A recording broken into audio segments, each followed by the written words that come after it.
Donna takes notes at them, so I'd say no. Yeah. Yeah. I was just thinking ahead Don't for show next up, year you when never get to find out what happened. Exactly. Exactly. We're holding out on you. Hello, Marianne.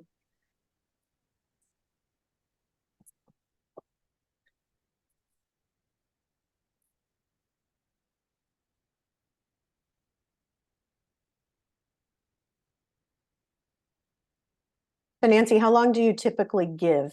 5 minutes for the...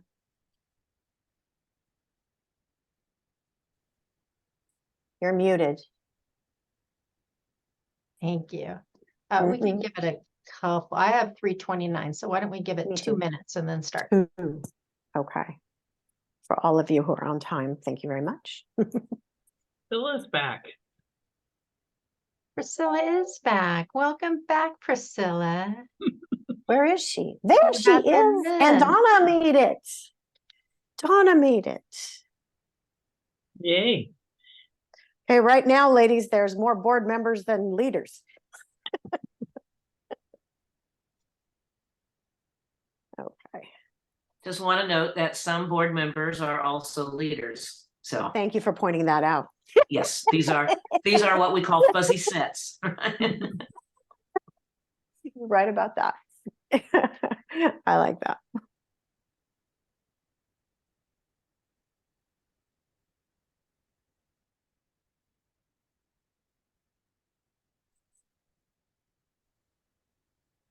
So for those of you who've just peeked in or poked in, Nancy and I are going to give you a couple more minutes, give everyone a couple more minutes to join up. And I've given her co-host authority because this is the first time I'm conducting a meeting by myself, and the chances of a technical difficulty are great indeed. So with Nancy in my back pocket, we should be okay.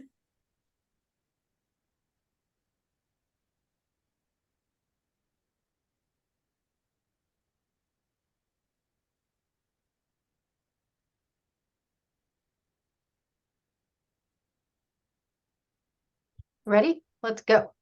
Let's go. Okay. So I believe, were all of you at the last meeting, the in-person meeting? No? Okay. All right. I see some thumbs up. So I'm going to go ahead and do the short and sweet introduction of myself. For those of you who didn't get to meet me or haven't read the August newsletter that Priscilla put out, I am your new community engagement specialist.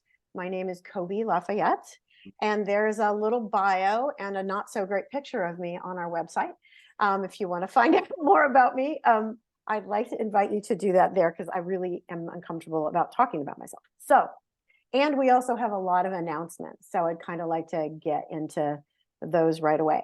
One of the things that I wanted to let y'all know is that Priscilla and I, welcome back, we'll be working on updating the website through the end of the year. And as part of that project, one of the things we discovered is that we have 3 lists of our community leaders, and they're not all the same. So what we'd like to ask you all to do is to send the names and contact information, both an email and a preferred either phone or cell of your leader, co-leader for your community, so that we have that and we can post that accurately on the website. So if you guys could do that for us, that would be amazing and super helpful. On the topic of meetings, we wanted to let you guys know that we're moving next year into away from the Zoom meetings and back to in-person meetings. So beginning in February, every other month, we'll be conducting an in-person meeting, and that meeting will start later so that those people who are still working have an opportunity to show up. The meetings will run from like 5:30 to 7. And we'll provide, finger food so that it'll help kind of keep the hunger at bay until you get home. So there'll be beverages and some finger food for you guys when we're doing those meetings. And every meeting will be the same, which is the 3rd Monday of every other month. And it will all be in the same place. All the in-person meetings will be in the Healdsburg Community Center. We've already got that reserved for 2024. So just to know that's what's happening next year. And then the other important thing about the in-person meetings is we have not come up with a way to scribe those yet. So it's going to be really important, at least in the beginning, for everybody that's a leader or co-leader to make sure one or the other of you is at the meeting so that you can get the information, like a piece of information that Nancy will be sharing a little bit later about, grants and projects that are coming up. So it will be critical to, at least in the short term, to make sure you can make those in-person meetings. Okay. And that takes us to another thing. One of the things that Priscilla and I also noticed is that some of our communities only have one leader.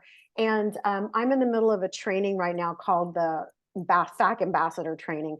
And one of the things they caution against is just that situation. And so I'm bringing that back to you all as, because we don't want you getting burned out.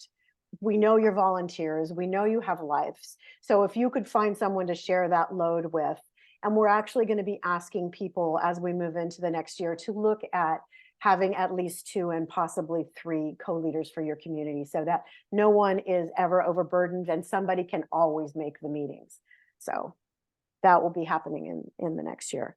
For those of you who didn't read the newsletter that introduced me, one of the things that the board has asked me to do is to meet with you all in your community. One of the things that has happened with COVID is that we've all kind of lost touch with what's going on with each other.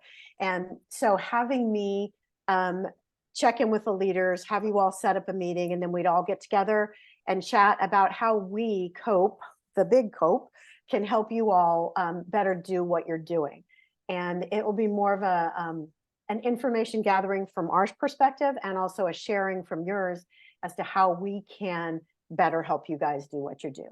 So that will be happening. I'll probably start, I've got my first meeting in early November, and that's in the Rivers Bend community. And then we'll be reaching out. And as you guys feel like you're ready to do that, you can schedule with me and I'll come out and we'll all meet and figure out what's going on in your community.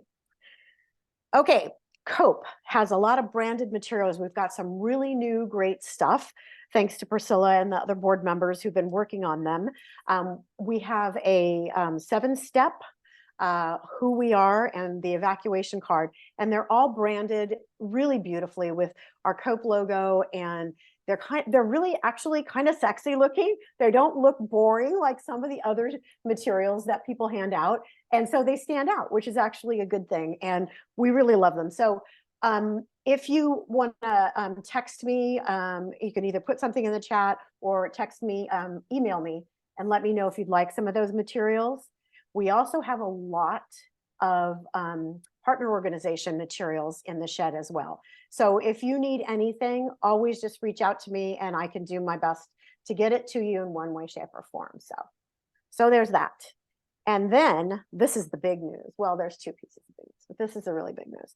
So we got a grant, and we're just finishing up the products of those grants, of that grant. And that's what we're calling the COPE Handbook and the COPE Digest. These are amazing resources that you all will be able to use to help you keep your community motivated, come up with new ideas to maybe present material.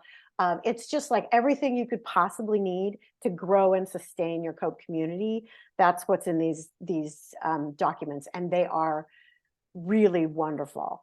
But it gets even better.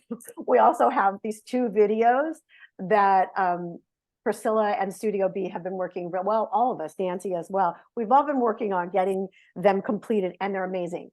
It's really hard to tell the story of an organization in 2 minutes or less, but they've managed to do it. And so we have a COPE video that's about 1:30 something that tells about why you might want to have COPE, what COPE is. And then there's the 7 steps condensed into like what, 1:40 seconds. So these are great tools that you'll be able to show. And I'm not sure when we'll be debuting them, maybe at the holiday party, maybe before then. But they're really great things. And we are so happy to have had the chance to work with FacNet and Studio B and our board members to get this pulled together. You're going to be so impressed. The music is uplifting and upbeat. It's really so inspiring. So anyway, So look forward to that. I'll keep you informed of when you can have access to those documents and those videos through the newsletter, and maybe some social posts on MailChimp as we know what's going on with that. And then finally, my final chat at you is the holiday parties coming up. So I'd like you all to save the date, and that's going to be the 15th of December. And again, that will start at 5:30, and we're not putting an end time on it just because. And it's going to be held same place as last year, thanks to Marshall. We'll be having it at the Geyserville Fire Protection District. So we're excited about that. And we'll start working on that probably in November. But just so you know, that's on the books. And please put that in your calendar because we'd love to see you. You don't have to bring anything, just your lovely selves. And we'll provide everything. So, and now I'm going to turn this over to Ms. Nancy to talk about, or Donna, actually. Donna's here. Donna, do you want to do your Taco Tuesday chat? Donna. So last year, can you hear? Yep. I'm okay. Last year, we did a number of Taco Tuesdays. The purpose of this, I think it was like, we did it when? I think maybe the first or second Tuesday in the month. And we did this just kind of as a kind of socializing, networking kind of experience, because who doesn't like Taco Tuesday? I mean, really, right? So we had these at, we were using Agave in Healdsburg because we figured it was sort of centrally located, you know, for people who are either to the north or to the south. And for several of our meetings, it went pretty well. It was pretty well attended, and then attendance started to kind of peter out, right, drift off. And we're not sure whether that's because it just ran its course and people aren't into doing it anymore, or whether it was the fact that we got into the summer and people had other obligations and travel plans and visitors and what have you, and it just wasn't working anymore. So the thing is that we need to decide whether we want to reinstitute Taco Tuesday this coming year in 2024. So I'd like, you know, some feedback. I don't know if any of you, I'm looking, I see that some of you have attended, but most of you, I believe, have not. It was just an informal thing. So I think we got together at 5:30 and they were very nice to us at Agave and allowed us to put tables together and, you know, and enjoy ourselves. So if it's something we'd like to do, that would be great. But if it's not something that people are into, then we don't have to do it. I see Susie just came on. Susie attended a couple of our Taco Tuesdays. So I guess the question is how best to get feedback about this. You could certainly send me an email if you want to weigh in on whether you think it's a good idea, or if people want to, you know, voice opinions one way or the other at this point, why, that would be great too. So however you'd like to proceed. But although I did not attend a number of the Taco Tuesdays, I'm still totally in favor of it. So, and always want to come, but things do get in the way. So that's my 2 cents. We Well, could, I always had fun too. I mean, as I say, attendance was very low. We had more folks sometimes than others, but no, it was, I mean, as I say, what's not to like about a taco, right? But again, if it isn't something that the leaders feel is worthwhile and it's something that you want to spend your time on to kind of socialize and network a little bit and share ideas, it really, I think it was fun in terms of getting to know, you know, on a sort of a more personal level, some of the folks who are COPE leaders. And we also actually shared some, you know, pertinent information about, you know, emergency preparation, et cetera, from time to time. So it had a couple of purposes. So yes, Marianne. we could weigh in on chat as well. Yes, that would be fine. I would happily have you do that. I'll save the chat, and maybe we can, you know, review that later. And Priscilla has if anyone, kindly put your address. yeah, I see you put my email in the chat. That's great. So yeah, so if you want to, you know, if you have specific thoughts about the matter and want to, you know, and want to share them with me, that would be wonderful. I think maybe at this point we ought to probably give it a shot. You know, I don't know what would be a good month, sort of into, you know, holiday time now. Maybe January. Does that make sense? To us to do our first trial run at Taco Tuesday in January, and you know, and we'll see if it if it elicits support or not. I think we did it, was it with the first Tuesday or the second Tuesday? I can't remember now. Anyone else remember? Or does it matter to anyone? It was the first, Susie? First, okay. Well, we'll keep with that. That's fine. So first Tuesday, 5:30, Agave. I'll happily read any comments and thoughts you have, and we'll see what transpires. But I think we ought to at least do it in January, right? yeah. And see what happens. It's a great way for us to build community outside of our individual communities. Yeah, So yeah, thank exactly. you. Okay, Nancy, do you want to share what you share about the grant or the funds? Why don't I save that for the end? last, We're running a little behind schedule, and Okay. let's move along to the exercise that you have, and then we'll be ready for our speaker. Okay, how far behind are we? Because I padded it. In case we were running short. We're 5 minutes behind. Oh, okay. That was a lot of announcements. All right. So one of the things that we like to do is give you a little takeaway. And this month, since it's mental health, Nancy and I were talking about, well, what could we help people with, in terms of how to deal with stress? What's a little exercise we could offer? And what first came to my mind was when I was training to be an EMT, our paramedic instructor used to always say, when you come on scene, the first thing you do is look around. And his catchphrase was, my, that's an interesting seizure. So because when people are seizing, you can't help them right away. You can't help them in the moment. What you can do is stand back and kind of get a look at what's going on. Are they seizing because of an environmental reason? It's not, you don't just assume that they're epileptic. I mean, there could be a toxin on the ground. They could have been bit by a poisonous snake. There's any number of reasons. They could have been electrocuted. So that's one of his things was, always take a beat, take a moment. And so what Nancy and I were talking about is, we on a day-to-day basis, we're like bombarded with stressors and anxiety-provoking experiences in our lives. And, there's a lot of research that's been done, and we can cope on a day-to-day basis with those stressors by doing things like eating well, getting enough sleep, exercising, meditating, doing like yoga or other mindful activities like that. One of the other things that I like to encourage people to do is to find an activity that they can get lost in and be joyful about. That's a really great way to lose any anxiety about what's going on around you. And get involved with family and friends. When we're like tracked on work, it's really easy to isolate. And isolation can lead, whether we know it or not, to the shoulders coming under the ears and us getting really stressed out about not being connected with others. And also service to your community, another great way to involve yourself and to de-stress from everyday activities. But one of the biggest things, which is not so surprising to me because I'm a nature girl, is that getting outdoors is one of the best ways we can de-stress. And so getting outdoors and listening to birdsong, listening to the waves, just looking at green is supposed to calm you down. And Dr. Lara can talk about that more, I guess, later, but it really does. It just takes that blood pressure down a lot. So one of the things we'd like you to take away from today is belly breathing.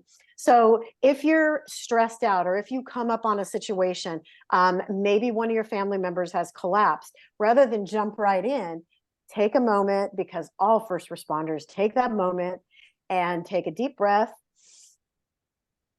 hold it for 3 seconds, and release it. And we ask you to do that a couple of times. You're breathing actually not into your lungs, but into your belly. And that actually pushes the belly out, helps you get more grounded in your body. And you just do that until that edge of anxiety comes off.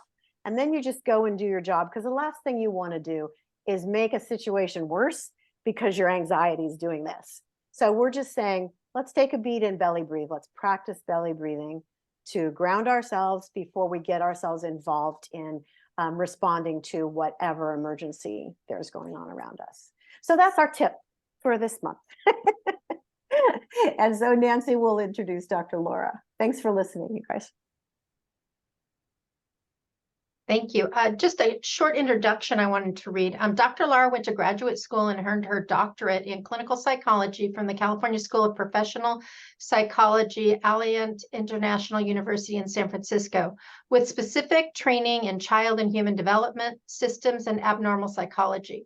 She's worked in multiple settings in mental health and has extensive experience in clinical application, therapeutic intervention, leadership, program development, management, organizational systems, project improvement, and supervision. Dr. Lara's published 4 books through Imagination Press. Today, we're going to talk about her 4th book, Out of the Fires, a journal of resilience and recovery after disaster, which was written to help young victims of natural disaster as they follow a boy who is healing after a devastating fire in his neighborhood. Dr. Lara continues to write and work on projects for the near future. In addition, she's done presentations and lectures based on her writing, like she's going to do here for us today. So I'd like to introduce Dr. Lara to us and take it away, Doctor. Hi, thank you so much for inviting me and having me to your meeting. Of course, this topic is near and dear to all of our hearts, given that we are in Sonoma County representing prevention and then aftercare for our wildfires. Ever since 2017, I think our heightened awareness around this has just become even more, and it's very anxiety provoking. So anything that we can do for the communities is, so it's such a wonderful thing. So thank you guys all for your work and networking and making sure that we are prepared.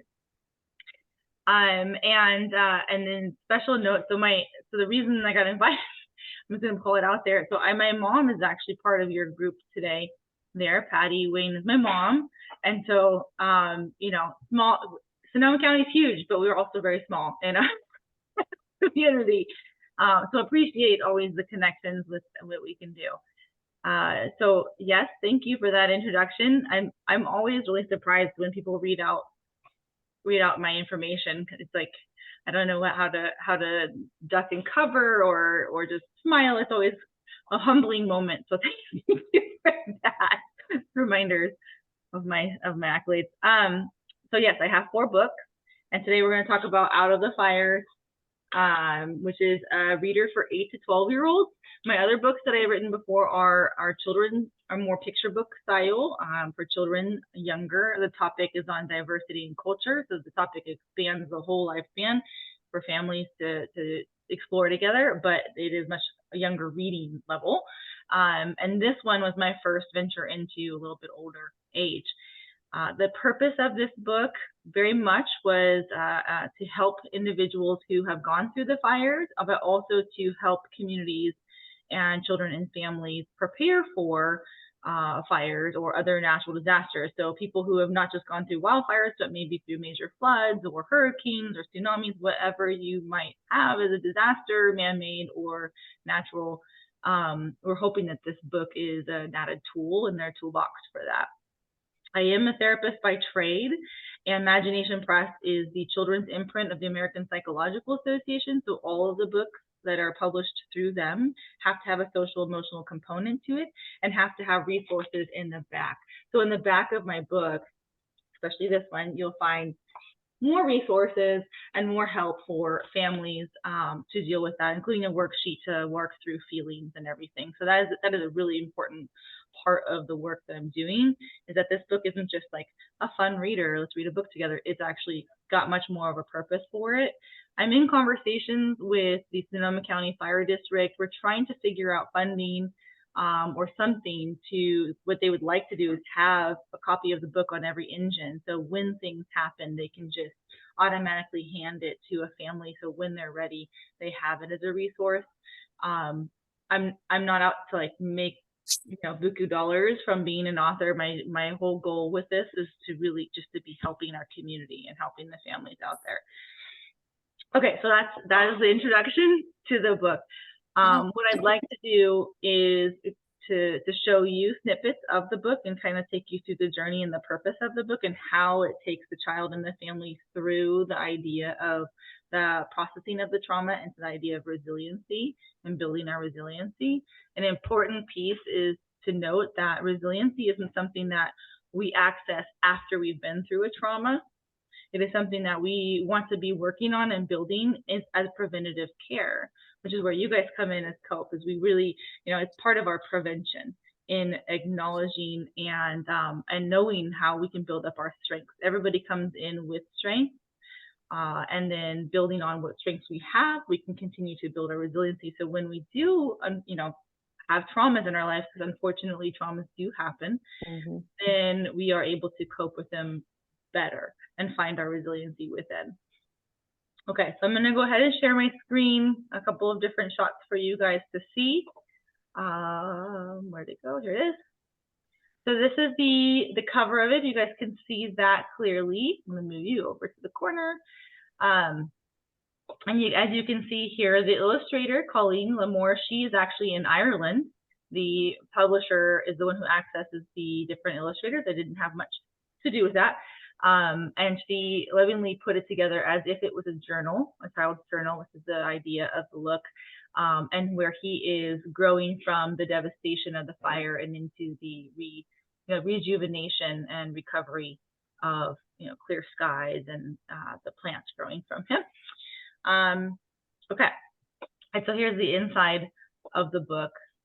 It is styled to look like he wrote the journal himself. So you'll see that throughout that, he is a scribbler. He likes to write, and he also likes to draw and doodle. So he has doodles throughout the whole book. We did have a little bit from myself and our experience here, just to kind of have a caveat. The publisher and the editor thought that it would be important to name what we went through with the Tubbs fire and then again in other fires, just to kind of qualify the reason why, as a therapist, this was important to me to speak to. So a little bit of my own family's journey through that, just to start the story off. Okay, so the story starts with him and he returns to school. There's 4 parts to the whole story. He goes back to school and he's kind of weirded out by this whole experience. It doesn't tell you right away what it was in this first part, so we get to find out about it as he moves through. So I'll read you just a little snippet here. We returned to school today. It felt weird since we haven't been to class for a couple of weeks. The teachers made signs to welcome us back. The principal, Miss Higgins, held an assembly first thing in the morning. I sat with Noelle, Avery, and Jorge in the bleachers. It felt good to be with my friends again. The kids all around me kept giggling and pointing at the teachers wearing their N95 masks, whispering how funny we all look. I don't feel like giggling. The mask is uncomfortable, and it's a good thing it hides my face. They can't see that I am not smiling. Miss Higgins talks to us about resilience. Resilience means to be strong, to know that things can come that are hard or scary, but we are all safe and okay. We are stronger because of the hard things that can happen sometimes. The teachers passed out a paper while we listened. She tells us she is going to break us up into groups to meet with the school counselor throughout the day so we can talk more about what happened. She says, talking can help. My stomach drops. I am not sure I want to talk about it. Miss Higgins keeps talking, but now I only hear bits and pieces. I am thinking about how I can escape. I hear her say my name for Group D. Group D will be right after lunch. Suddenly, I'm not hungry at all. In class, I keep looking at the clock, counting the minutes until lunch. Our teacher, Miss Carlman, planned fun art activities and games for our first day back, but it is hard to concentrate. My mind is stuck. I'm worried about after lunch in the group. I start having fun after a while, especially with the art. I love to draw. It is a good distraction. I even smile a couple of times. Noelle made a joke about an interrupting cow, and I laughed out loud. When it was lunchtime, Mom packed my favorite, a peanut butter and blackberry jam sandwich. I ate slowly. I don't want to do the group next. Maybe if I eat slow enough, lunch won't ever end. The bell rings and I have to go to the library for my group's turn to meet with Miss Ortiz, this counselor. She seems nice and told us that we can talk about whatever we want. This is a safe place. All feelings, thoughts, and questions are welcome. I sit quietly. Miss Ortiz handed us a piece of paper with faces on it. Each face had a different feeling under it. Whatever we are feeling is okay, she said. You can circle the face that maybe you are feeling right now. Other kids in group began to talk about what happened for them and their families the last couple of weeks while we weren't in school. Sometimes they pointed to one of the feeling faces while they shared. When it was my turn, I shake my head. My stomach feels sick. My lips stick together. Miss Ortiz says, "It's okay. You don't have to say anything. I'm just glad you are here." Ms. Ortiz says that sometimes things can be too hard to talk about, and there are other ways to get out what we may be feeling, like drawing, writing, listening to music, or doing worksheets. Some people even like to do physical things like taking walks or exercising. Ms. Ortiz hands us a piece of paper with questions on it. This is a worksheet that can help you figure out what works for you. Maybe fill it out at home and see what you come up with. I look at the paper and read the first line. When I feel worried, my body feels like blank. Let's all stand up for a minute, said Miss Ortiz. Reach up to the ceiling and spread your fingers wide. Now take a deep breath. Hold it. 1, 2, 3, 4, 5. Now let it out slowly.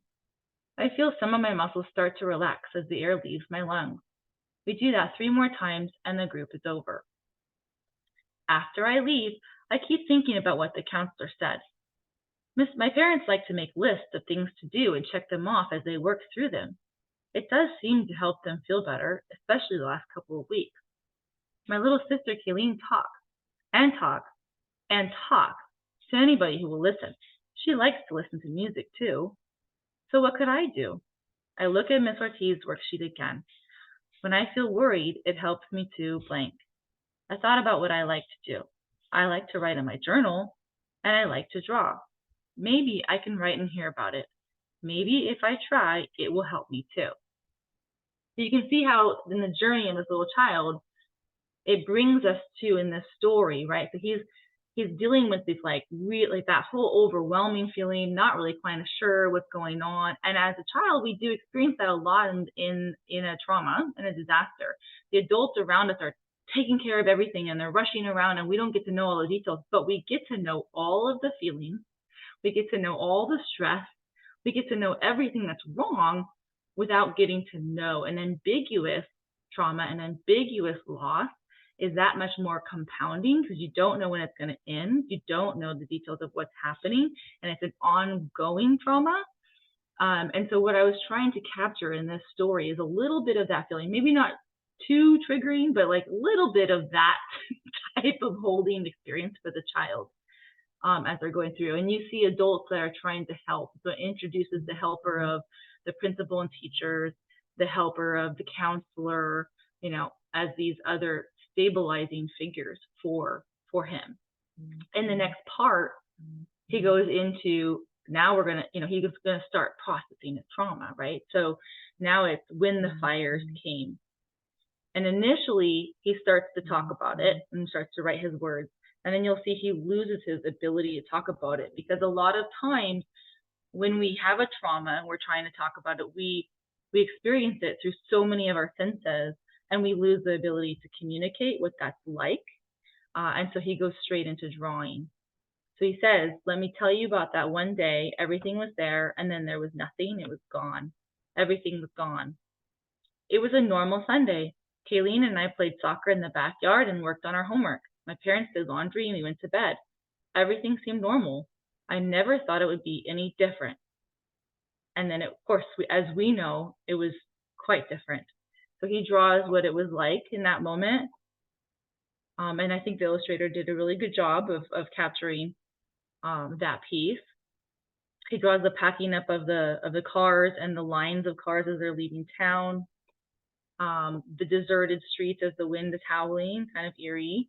As we know that for all of us who've been through this is even though it's minutely touching it can be kind of triggering because we all remember this very, very well. Originally, I did have words to all of this, and the editor actually said it was too triggering, and they've never been through it. They're on the East Coast, and they were like, "Oh my gosh, this is so triggering." And I said, "All I did was write what we went through." I'm sorry, didn't mean to traumatize you. But I think actually where we landed with just the pictures is a really nice capturing of that process that people will go through. When he ends up back in the evacuation center, that's where he finds his words again. So the escaping and all of that, that was really hard to talk about. So we just drew it. But then when we get back to the evacuation center, he can put some words to that.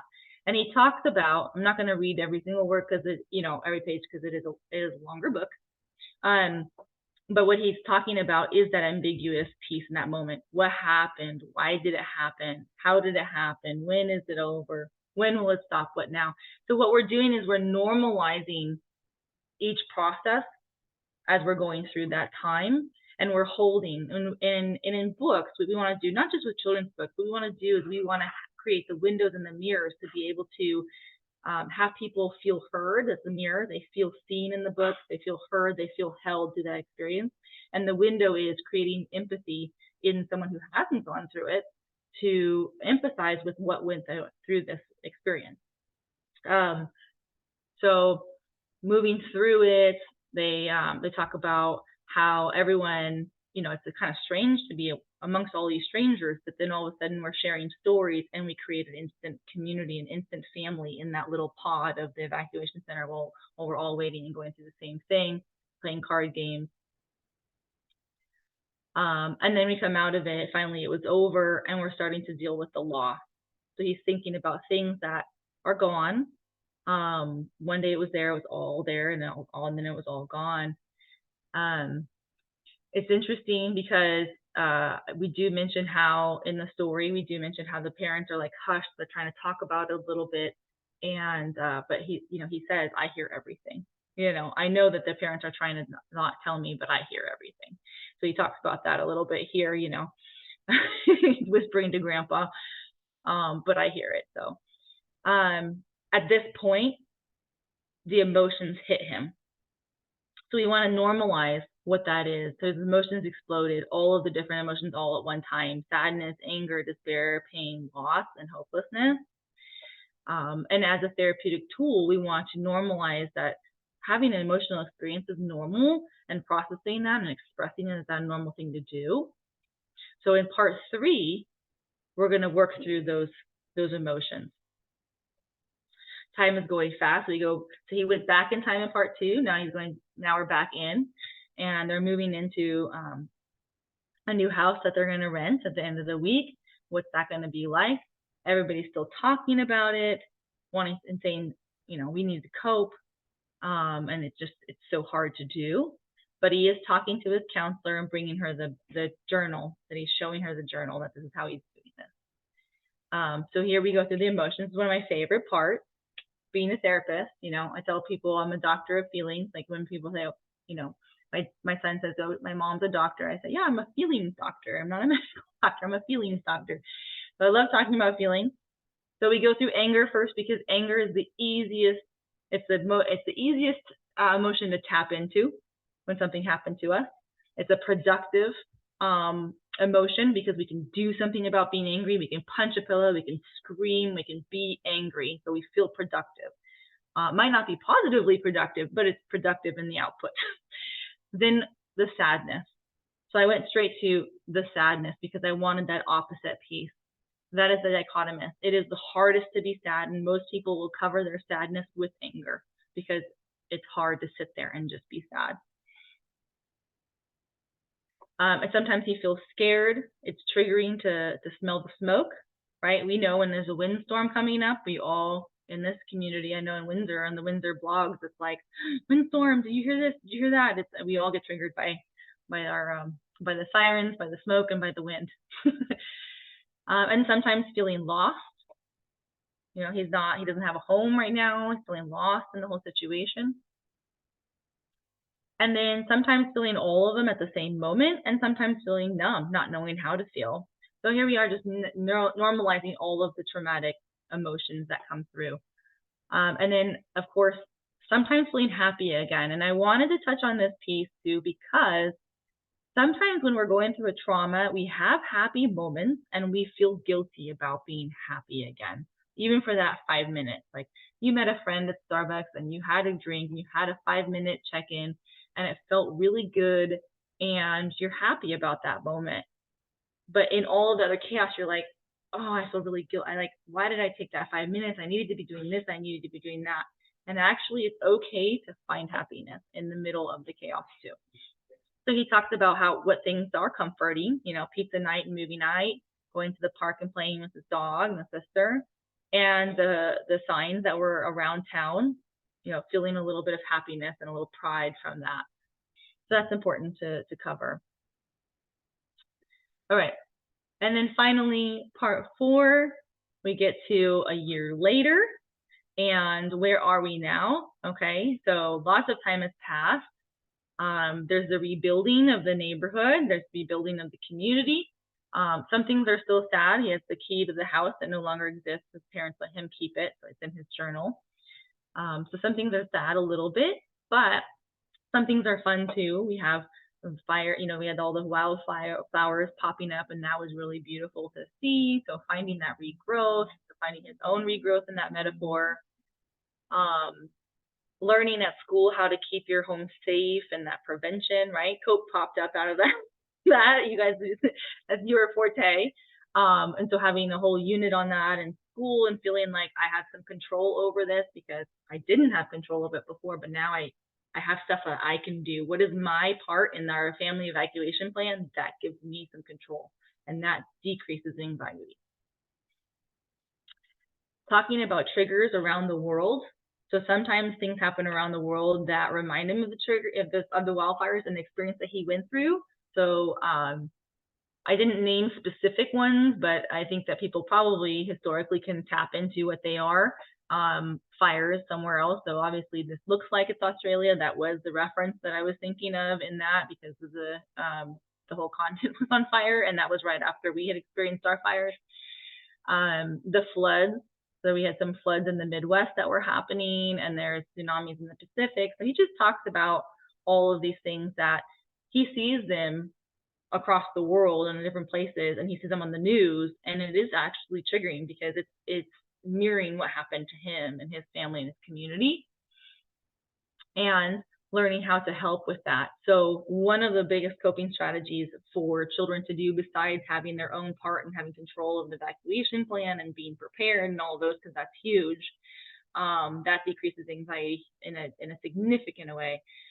Another way is by helping others who have gone through this. So another coping strategy that I'm always talking about is that taking things that you've learned from your own experience and helping other people. And so he and his class, they put together messages and packages and sends them to the students in a school over in Australia, because they were dealing with the fires much like he was dealing with the fires. And he sends the worksheet that the counselor had given him that had helped him so much. So he goes through and talks about what he has learned here. He's learned that things can happen in our lives that we can't know will happen. Sometimes there isn't even a reason why either, which makes it seem so much harder. And we can't know how we will respond. One day everything was there and the next it was gone. It was very hard, but it is okay to feel all the feelings together. It is okay to be angry or sad, lost or scared. I don't feel so mixed up anymore. I still feel scared sometimes when I hear the sirens, but I also feel pride when I see the fire trucks drive by, the brave firefighters going to protect us. It is important that we don't judge ourselves or others for our different feelings and responses. Sometimes we live day by day, moment to moment. Let me tell you about the one day everything was there and then there was nothing, but I am still here and I am strong. I am resilient. And it ends with this beautiful mural-like resilient graphic that he drew because he feels so strong in his own resilience. Okay, so then it goes into like the additional resources and stuff for parents and teachers and everybody to tag on to as needed. There's quite a few on that. So that is the story, and you can see in the journey that he goes through it. He experiences the trauma, he experiences the emotional aftermath of that, processes through them, talks about how difficult it is to process through them, but gets to a point where he finds his inner strength and finds his inner resiliency and is able to help other people as well. What I wanted to demonstrate in it being a story is that I do think that children learn from stories much more than they would from a workbook.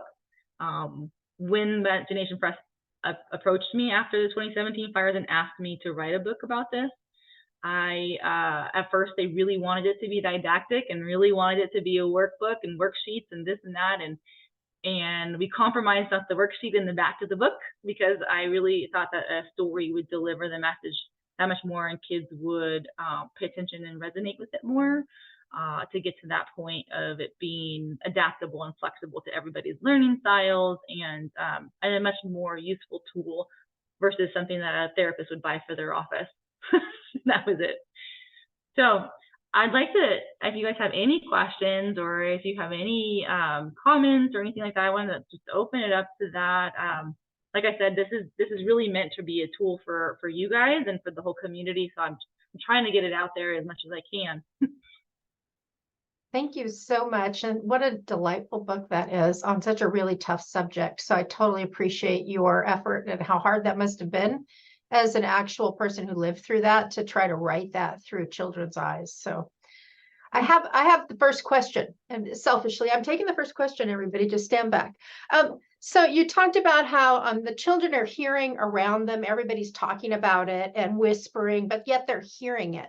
Mm-hmm. Would you recommend, or would you think that it's better to just be factual with children? Because I know we're always trying to shield them from things, especially unknowns.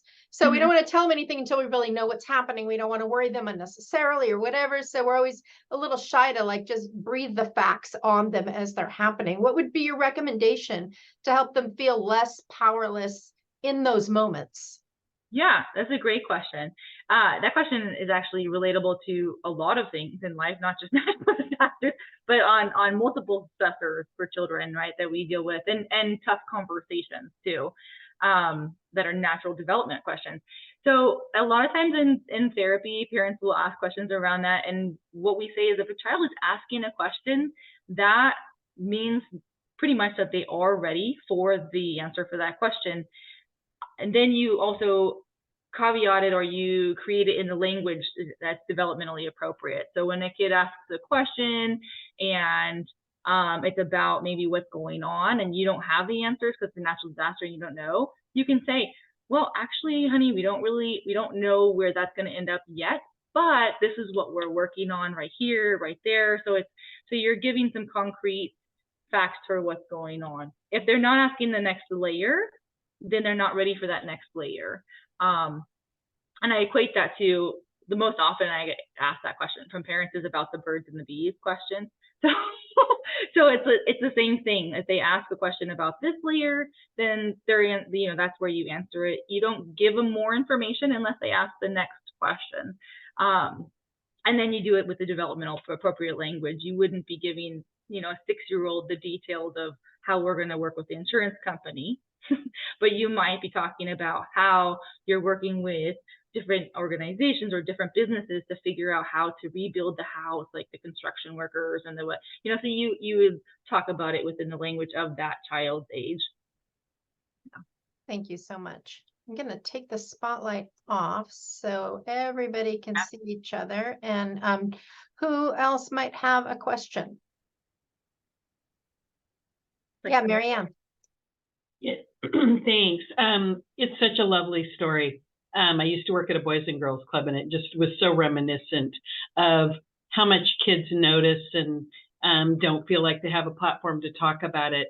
My question, just as a follow-up to Nancy's, a lot of kids won't ask questions and are rather silent and suffering in silence. Is it better to ask if they'd like to talk or if they have any questions, or should you try to draw them out? I like how you said if they have any questions, to ask them. Do they have any questions? Do they have any concerns?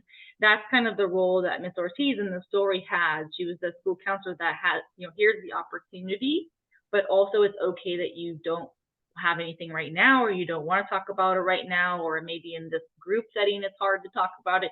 She just left it as, I'm glad you're here, and I'm here for you, and we're all here for each other, and we all process this differently, and giving different avenues to do that. So I think that is the best approach to it at first, and kids will come to what naturally will come to him, like that for him, he thought about it, he took the worksheet and he thought about it, what works for him, and he saw what works for his parents and what works for his sister.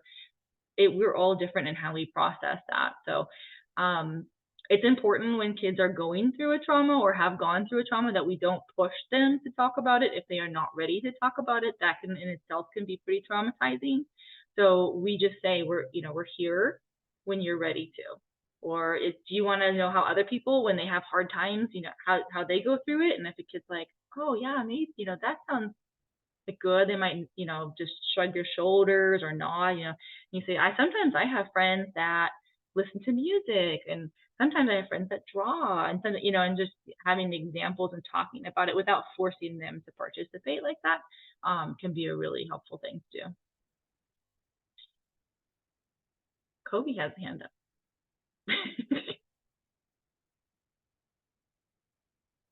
You're on mute, Kobe. Yeah, unmute. Thank you.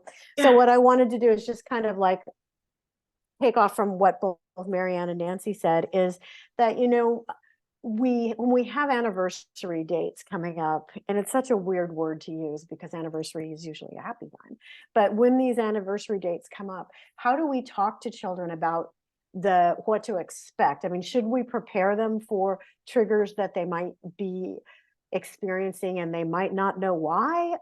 How do we deal with it as those anniversary dates come up? What's the best way to deal with that?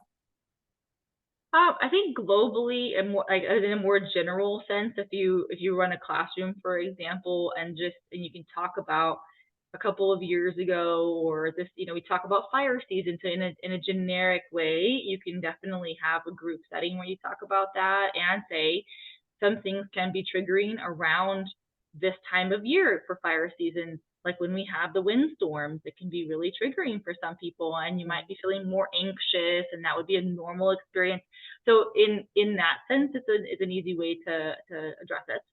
Okay. If there's a child who already does experience that, and that they experience triggers around windstorms, for example, or smoke or things like that, especially around this time of year, you can address it a little bit more directly. So if you have like a niece or a nephew, and you say, I know this time of year is kind of harder for you, especially with the wind or with the smoke and the fires, you can let me know at any time that you might need a little extra support.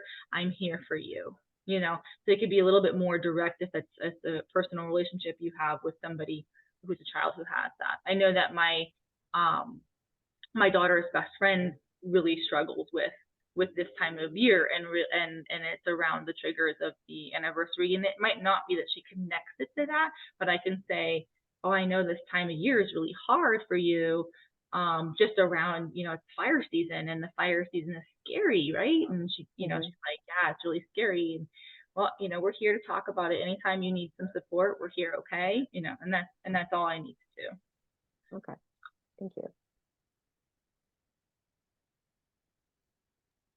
Anybody else have any questions? I don't want to be a question hog, but I have one more if nobody else. I do too. So I'll be a hog after you. Go ahead, Kobe. Well, I was Priscilla's reading hand is up. Oh, let's hear from Priscilla first. Hi, Dr. Lara. My question has to do with us as an organization, and just kind of transferring this to our work that we're doing. We don't necessarily have a lot of children in our community, but we obviously have some. We have a lot of our COPE leaders that are, even some folks that are on this call today, that have been through the fires. And I would love words, I think that this has been a piece, because our organization is always really focused on preparedness, that we haven't really focused on the recovery piece very well. I mean, it hasn't been a big part of our mission as an organization, but clearly we need to address it. So my question to you is, do you have some ideas for us as to ways that we might be able to do a better job of addressing some of these issues that are coming up, I'm sure, for folks in our communities around fires that we've gone through or other disasters? Yeah, that's a really great question. And I know my book obviously is written for children, but I do think that I've had a really good response from adults in this community who have gone through it and feel like when they're reading it, even though it's an easy reader for them, right? They can read it in 20 minutes, but they feel held through that and seen, and that in itself can be a very cathartic moment. Writing it for myself was very cathartic. So I think that in as much sense as what he's doing in his journey, that's stuff that we can focus on in our work too. So as an organization with COPE, for example, pairing up with the community, we call it community psychology, and it's a huge growing area in psychology. So it's new, because psychology, you know, anything within 10 years is new, but it is booming, which is awesome. And it really is about creating that resiliency and recovery within the community. What can we do to support our own community? So doing that work. You guys are about preparation, which is a huge piece of being able to cope, right? I didn't even mean to make that pairing, but with the anxieties that come along with it. You guys are saying, oh, we're coping with the prevention, we're coping with the wildfires in the sense of preparing for them. But actuality, you guys are helping with the community's anxiety of dealing with that we live in this area and that we live in this time that we have to have this as our normal. So you are doing some of that recovery work already by helping calm some anxieties. If you have an evacuation plan, you're less anxious about what to do when it gets activated. It doesn't mean that it's any less traumatic in the sense of having to evacuate again, but you're in control. And that is huge for anxiety prevention and for decreasing the effects of the trauma in the long term. So that's fantastic. You guys are doing that and in our recovery as a community. And then moving from there, for the residual work, I know you guys were talking about self-care earlier. Implementing more community self-care events, I think would be really, really beneficial across the different, you know, we could do pods of different communities, community fairs, having COPE kind of branch with wellness factors or other wellness organizations we already have, and trying to provide some of that, I think would be really, really helpful, because it is a circle. It's not just the before, it is after and during and around and around. So I think that would be fantastic if you guys were wanting to look into that. I know there's a couple of organizations that do that already, but just partnering with them and growing it would be huge. Which organizations are you thinking of, Carrie? So I've been really partnering with PALS recently, which is the dog. I don't know if you see them around, but they're really growing, which is awesome. I keep going around and seeing them at all these different events. So they're kind of like a therapeutic dog, right? PALS. And so that's one organization. There was a wellness fair that happened here in Windsor. I'm in Windsor, and it happened a little while ago. And I believe Diana with COPE was actually attended that one as well. And then we had some other holistic healers and wellness healers that were there. I was out of town, so I didn't make it. I wanted to just see what it was, but there was a bunch of different kind of fair booth types of things for people to peruse and stuff like that. That's like, you know, I think that's kind of a low-hanging fruit, easy to grab onto, to try to do something like that. Yeah. Thanks. Yeah. I think we'll have to leave the questions there, but thank you so much, Carrie, for coming, for speaking to us, for sharing your story with us, and giving us some really great ideas. So thank you so much. Great. Thank you. Thank you very much. Back to you, Kobe. Nancy, you might want to mention that the book is available on Amazon if families want to have a copy of it, and they can order it. Awesome. And you can also get it at Copperfields. I was talking to your daughter before, and then all of the Copperfields are carrying her books as well. So we support local booksellers. That'd be awesome too. And local authors. Woo! And local authors. Yeah, Go local. exactly. Thank you Okay. again. Thank you. Okay, Nancy, do I have, can I share my screen or what's going on here? I need to share my screen to move on to our toolkit tip of the month. Let's see.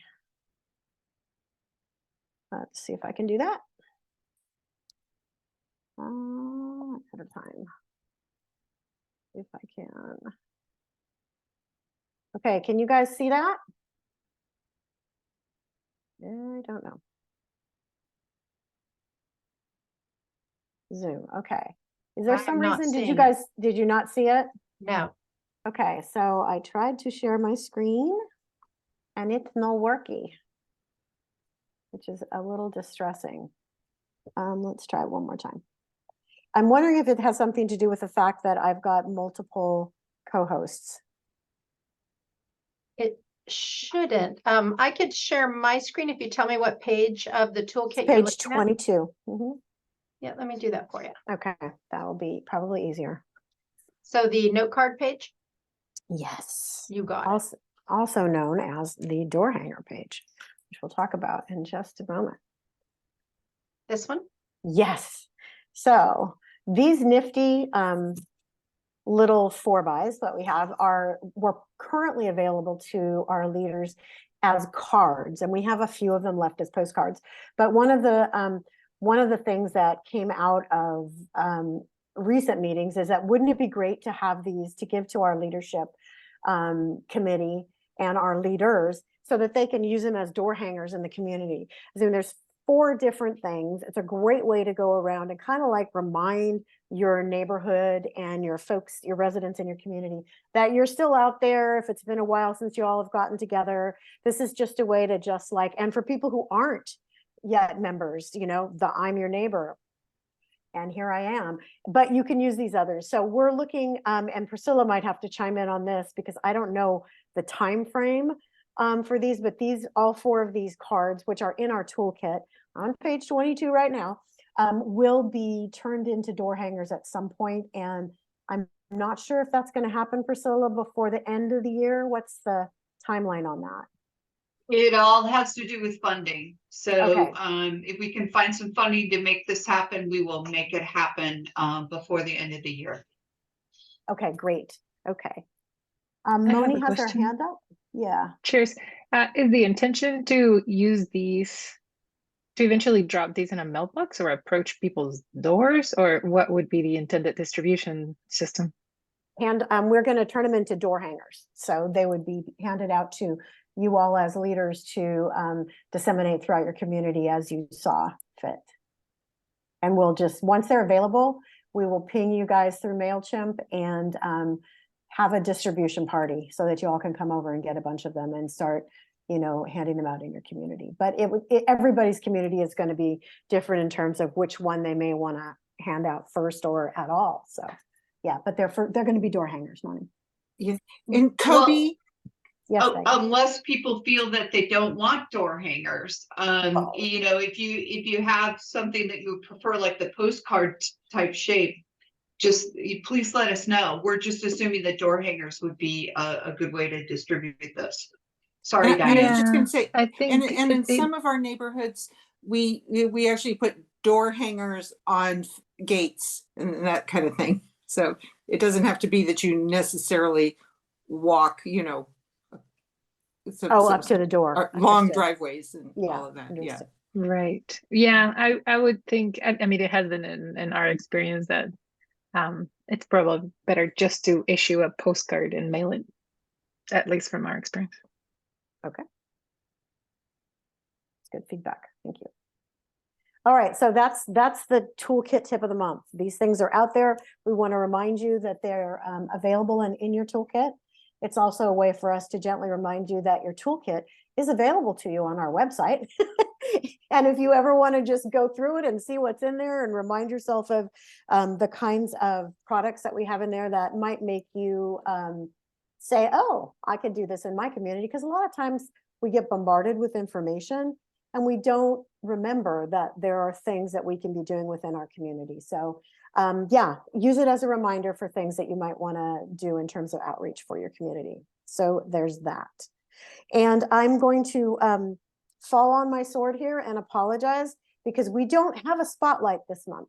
We were going to have a spotlight on the Franz Valley community, but due to my schedule and the schedule of one of the co-leaders, it was really difficult for us to get together. So we've already made an appointment. We're going to do it in November, but we also have some free time now.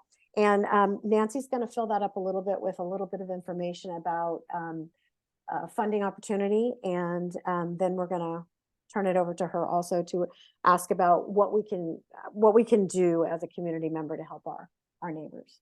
So Nance? Yeah, and I just sent out today, many of you may have received it from me, some information about a community activity funding that we have through a grant that I have. And what is available is, and we only have a limited amount so that it could be competitive, but it's a fairly simple application. And you can apply for in your neighborhood. So for up to 20 people to have a first aid and CPR class in your neighborhood. The other is that you could also apply to have a small evacuation exercise done by the Department of Emergency Management in your neighborhood. So I'll put the link in the chat in just a second, but it's a fairly short application. The real hard part is first you have to find a place to have the first aid class that's a public space. This is one of our funders' requests. It can't be in your home. It has to be a public space that's ADA compliant. So that's one of the things. So, but if you have a local community center or even a park, we're happy to get a couple of pop-ups so we could do it in a park with chairs, but it does need to be in a public space that has ADA access.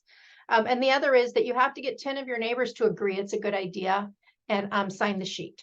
So that's the legwork piece of it, is that we want to make sure that if we choose your application, that your neighbors actually want to go and want to do that.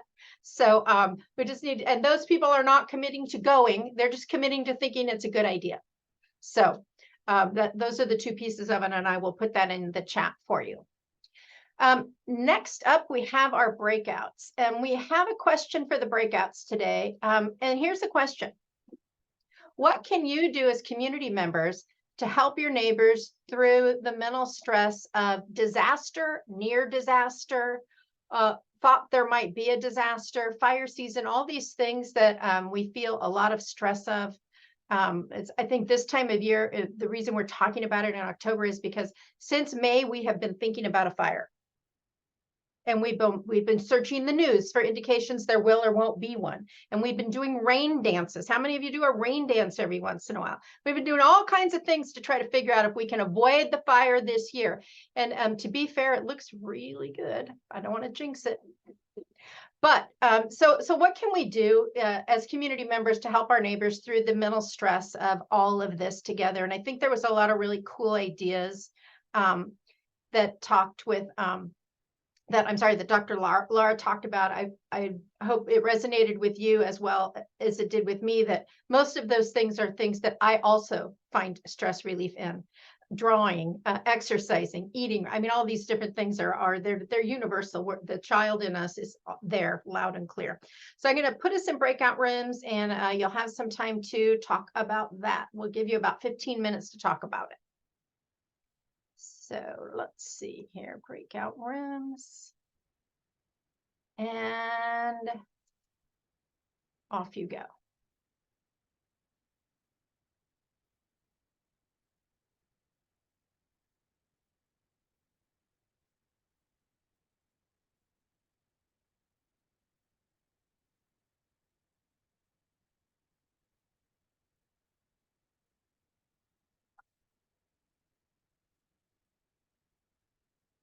Is this our group, Nancy?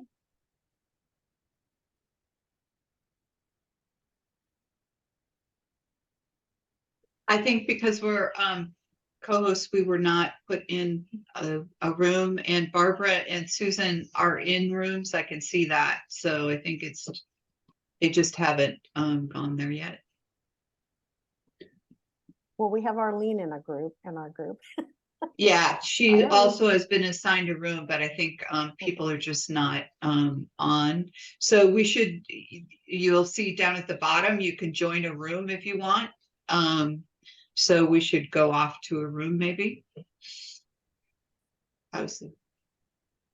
We should go off to a room. Which one are you going to? I'm going to 3. Okay, I'll go to 4.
I tried to go, but I couldn't hear them.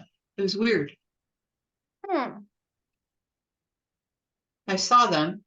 You I've saw, never had that happen before. yeah, Susan was just saying she was having trouble also Can you hear joining. me? Hi. Hey, so I can't see anything. I'm sorry. It booted me out. This is Susan. I'm sorry. It booted me out, and I'm trying to figure out how to work this. I'm sorry. Let me mute myself. I just want to let you No know worries. No worries. I can hear you now. Okay. All right. Susan, do you want me to put you in the waiting room in the? Oh, I care. I'm here now. Okay. Okay, cool. Okay. All right. The waiting room. So, sorry, Welcome. I No. meant the breakout room. Yeah, I think I'm in it, right? I'm in 3. This is No. this is Oh. just the main room. Oh, yes, I tried to get a number 3 and then my computer shut down. You assigned me to 3 and I clicked on it and it totally. Nancy, can you try? Okay. I'm sorry. I can try. Let's see if I can assign to you be in your to room. room Okay. 3. Okay, I'll try again. All right, I'm gonna try and join and it might Okay. freak me out. Good I'm luck. gonna try too.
You're back. Hey, can you look in the chat and see if you can see the community activities project that I put in there while everybody was gone, or does it not show up because everybody was in a breakout room?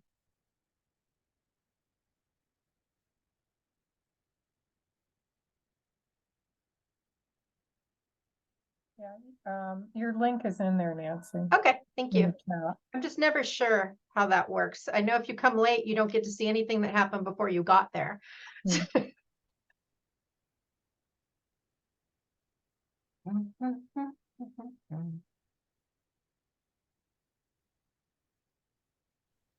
Rebecca, while we're waiting, I sent you a question in the chat, and maybe you could look at it and we can chat some other time about it. Thanks. Okay.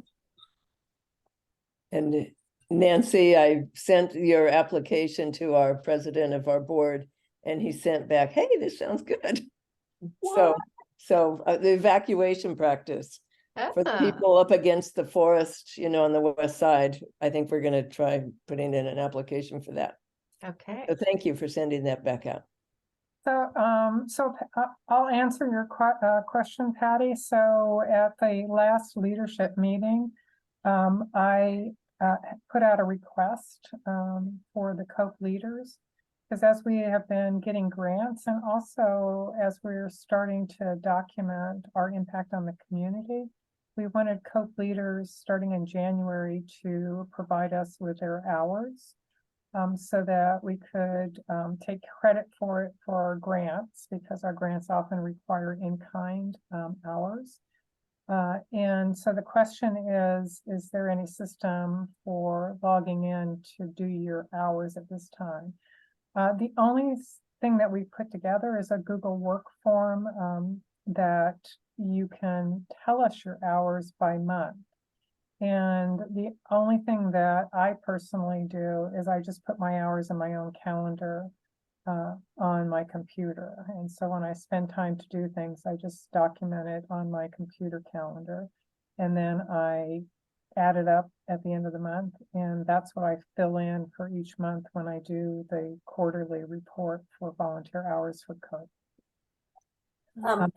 But if anybody has any other ideas for how to collect it, you know, I'm willing to look at that. But that's what we're recommending. And what we were going to do is start sending out next year for you to start collecting your COPE leader hours. We've been doing it with the board, especially for some of our grants, and some of the COPE leaders who have been specifically involved in some of the grants that we've been administering. So does that help? Looking for this 2023 information, you are going to have us start reporting as of January 24. Yeah, I wanted to give everybody kind of heads up, and so that we're, you know, hopefully all the COPE leaders will give us their hours, and then we can talk to the community about, you know, this is what's happening in your community as far as donated hours by COPE leaders. Rebecca, we have 8 co-leaders and 2 more people that are hoping to volunteer. So when you say you want to collect information about COPE leaders, do you mean this group only, or do you also mean all the volunteers for, you know, we're divided into 7 neighborhoods and we have people who co-make all the decisions with me? You know, ideally at some point as an organization, it would be great if we could collect all the hours.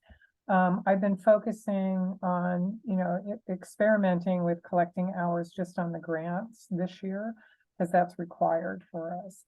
But at some point, it would be lovely to collect everybody's hours. I don't know how successful we'll be at that, but you know, we can expand it as we see how it works. Thank you. Toby, you have your hand up. I do. Question, was that conversation that Rebecca shared, was that being shared with everybody? Was everybody back in the group when that happened? Because it's important information for everyone to have. Because I know we kind of got dumped back in, and I wasn't sure we were dumped in the middle of her conversation or not. So I might ask you to repeat that, Rebecca.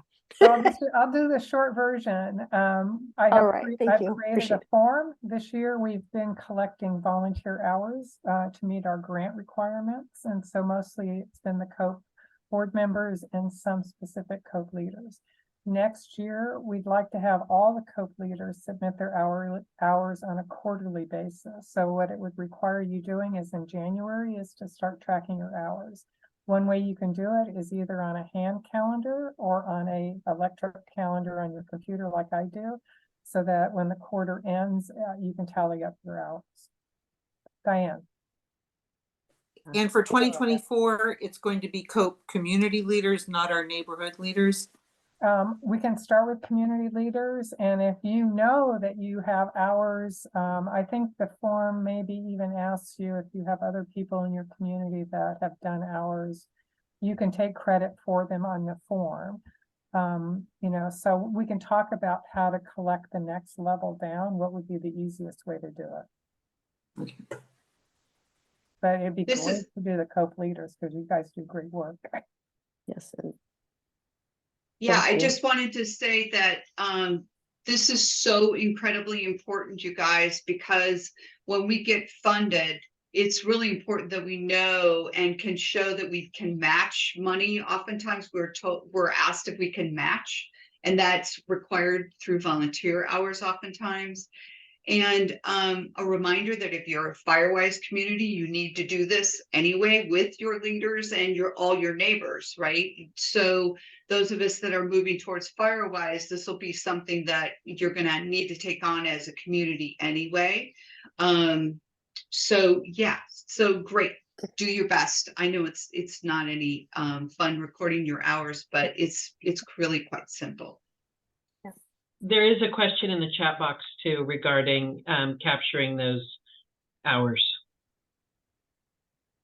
Was that from, that was Patty's question that started? No, that was, I It's asked Moni's. later on, does the form specifically say what volunteer hours are, like how you define them? Yeah. Does it making a call count, or Yes. does it have specific parameters of what is expected from this grant to share what it looks like to have a volunteer hour? Yeah, so why don't I share the form? I'll share a link to the form, and I can talk to Kobe about putting that in the next newsletter for everybody to Thank look you. at.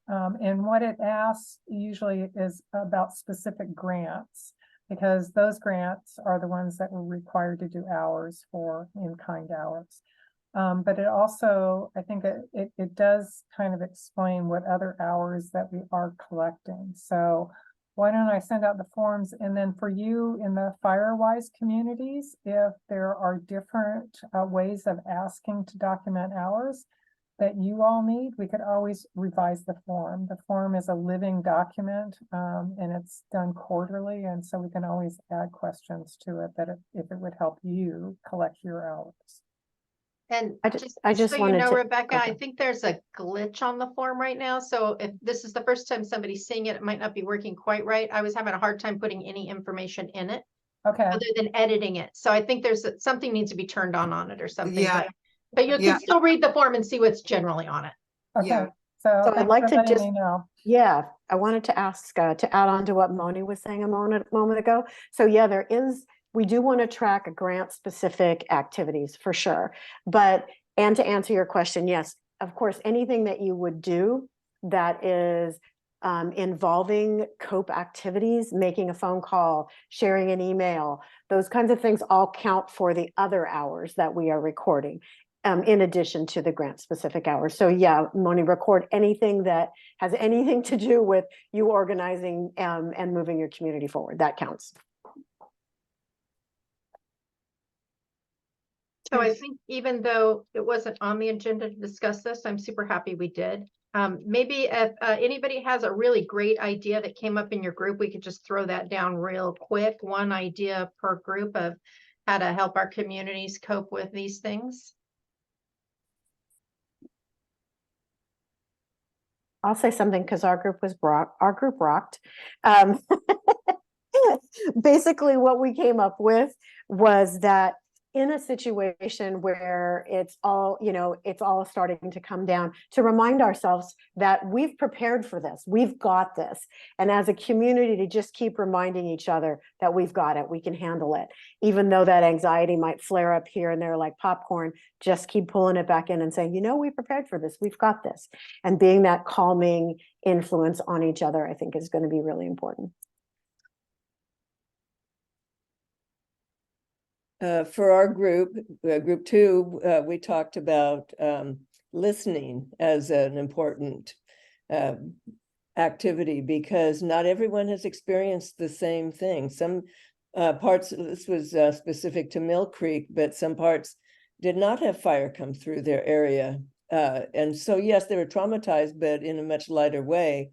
And the people who actually experienced losing their homes were incredibly traumatized. And so there's that disconnect in the same, even though it's like the same community, it's a very widespread, you know, 19,000 acres, I think Moni said, and, you know, 300 parcels or something along those lines. And so you have a disparity between experiences.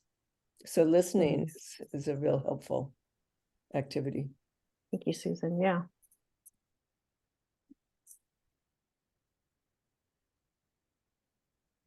Yeah, in our group, one of the ideas that we kicked off, I'm just sort of following along here with Susie, was the idea that it's a good idea, you know, you can just walk around in your neighborhood, you know, and you can make contact with your neighbors, you know, you can talk with them, you can check in with them, and just, you know, see what's going on to make sure that everyone is aware that we are, after all, part of a community. And if people need things, or if they have, you know, concerns, that there are people available, you know, to talk to and who can help. And so, you know, just at that very easy level, I mean, we can all kind of just walk around, you know, and talk with the folks that we live near.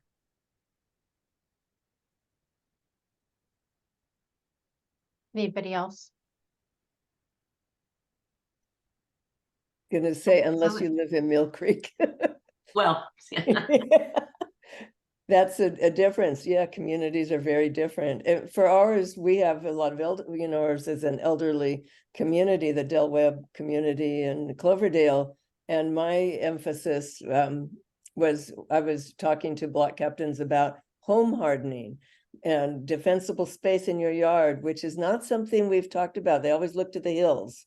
You know, somebody needs to do something about that, but they don't think that they have control in their own yard. But I was told, reminded, like, tone it down a bit, you know, because people get kind of anxious, even though we have not experienced something directly. We have people in our community who are refugees, I guess you'd say, from Fountain Grove and Lake County. So, so just to kind of do a gentle touch. Know your population, know your audience. Nice. Yeah, that's a really good point. Thank you. Kobe, you want to wrap it up? Yeah. Are there any final comments from anybody? Board members, community leaders, people who do both? Anything else? Looks like Priscilla. Yes, Miss P. Where are you? Where's Priscilla? I just wanted to piggyback on what Susie said, and you know, trauma is tricky. You know, it could be not related to a fire, but another trauma that somebody has had that gets triggered by this kind of stuff.